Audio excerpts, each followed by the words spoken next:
हे भाषण करताना माझे मन अत्यंत जड झाले आहे. सर्वाधिक वेळा उपमुख्यमंत्रीपद आणि दीर्घकाळ वित्त विभागाची धुरा सांभाळलेले राज्याचे लाडके नेते माननीय अजितदादा पवार आज आपल्यात नाहीत. त्यांच्या जाण्याने राज्याच्या सार्वजनिक जीवनात आणि प्रशासनात कधीही भरून न निघणारी मोठी पोकळी निर्माण झाली आहे. त्यांनी एकूण 11 वेळा राज्याचा अर्थसंकल्प मांडला.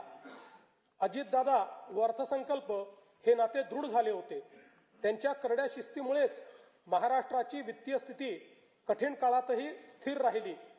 काम करणारा माणूस ही त्यांची ओळख आणि त्यांनी दिलेली विकासाची दिशा आजही आपल्याला प्रेरणा देत आहे. त्यांना श्रद्धांजली म्हणून सर्व मान्यवरांशी चर्चा करून त्यांच्या व्यक्तिमत्वाला साजेसे भव्य स्मारक उभारण्यात येईल. तसेच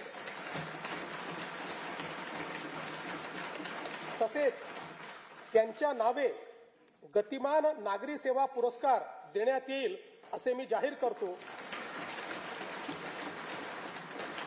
दिवंगत अजितदादांच्या स्मृतींना आजचा हा अर्थसंकल्प मी समर्पित करतो.